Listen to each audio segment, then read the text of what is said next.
In this week's daily races, we reached 6th fastest in the world at Trial Mountain. I'll show you how I did it with this full track guide.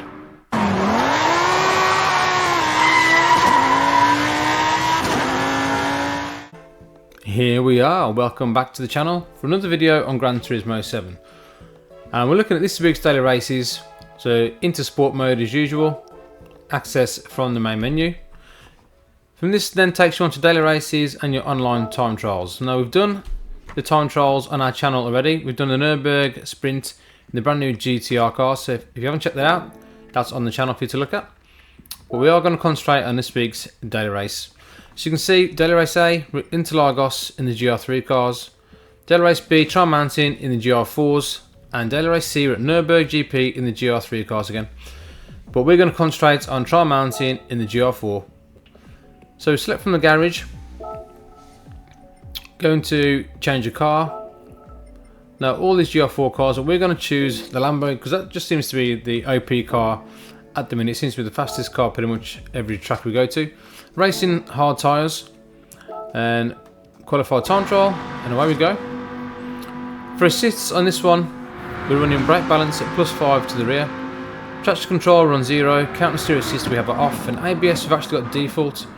I haven't really tried weak default on this one, so don't really know if that's going to be any quicker or not, but for this lap we'll set it on default. And we're using the Ghost, the second fastest driver in the world. So as we come to the first braking point, now we're going to look at this marshal on the left hand side. And as soon as that marshal, we come level with that marshal, we're going to hit the brakes and we're going to come down to first gear. Now for this course in reverse, a lot of the braking points there's not really much reference, so I'm just going to show you the kind of references that I use. As you dab the brakes, and come down to first gear to get a bit of rotation coming out the hairpin. In first gear you can really hit the throttle in this car, so don't be afraid to plant that throttle. For this next corner, not much of a braking reference, but we're going to use one of these trees on the left hand side and the shadow on the ground as a reference to brake. As soon as we hit that shadow, we're going to come down to second gear. But that shadow obviously is not going to be consistent depending on time of day, so yeah, quite a difficult one to get right. We use all the track on the left hand side. Now for this left hander we're going to use this rock on the left hand side as a reference. Now as soon as that goes out of sight, so we're just going to hit the brakes, but only about 50%, coming down to second gear and come straight back off and let the car kind of rotate round. As you can see, we're all over that Ghost at the end of that first sector. So we come across the left hand side. As we get to that first part of the Texaco sign, we're going to come down to third gear into second, but kind of you want to stay left here and come in gradually. Don't be tempted to hug the corner because you'll ruin your exit speed. So as we reach this rock on the right hand side, that's when we want to be accelerating. And use all the track and some on the left hand side. We just about get away with that without scraping the barrier. So onto this big long straight. Now, so that corner is very important to get a decent run up the straight. As you can see, that first sector we've got a 43.255, so we've actually done a 0.1 in the first sector. So there's definitely more time in this lap. But like I said, a very important one to get right to this back straight. Now, as we reach this pillars on the right hand side there, we're going to use that as a reference, the third pillar. When we brake in just after that one, in between that and the second pillar. As we come out this tunnel, we're going to release the brakes and let the car rotate round.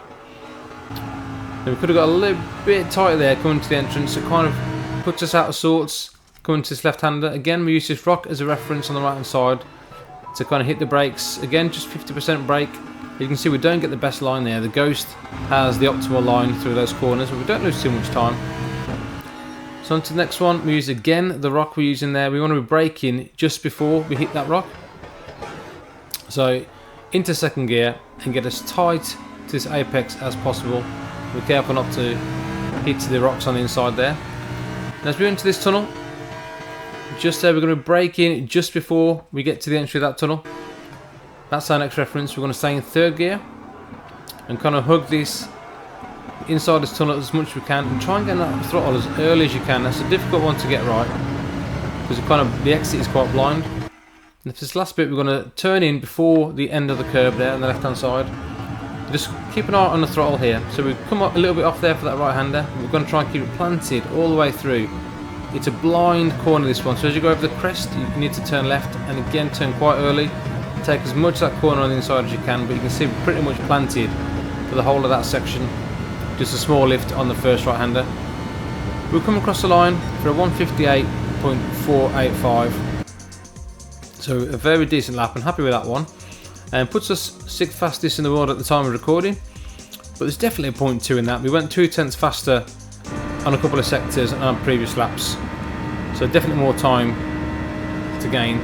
We'll have a look from the chase cam. You can see this first sector, we nail it pretty nicely. Come there, a little tap of the brakes just to get that front end pointed in. And on accelerators as early as you can. This car handles quite nicely. Again, we can have a little play around with the brake balance. Maybe look at doing a +4, maybe even a +3. And again, look at the brakes on weak instead of default, whether that makes a difference. But as for Trial Mountain, it's a track that I've never really got on with and never really liked, so I wasn't really looking forward to this week's dailies. But I feel it drives so much better in reverse, and I'm really enjoying this combo. I think this is going to make some great racing this week. But just watch out for those dive bombs in turn 1, because that's got a recipe for disaster. But as for the rest of the track, I do feel this could be a very good daily race B for this week. But if that does help your lap time, let me know, like and subscribe to the channel. We've got a lot more of these coming up. On the channel we have RTR League Racing, CTC Cup action. We do these daily race time trials, and we also do the 2 million credit time trials guides for you as well.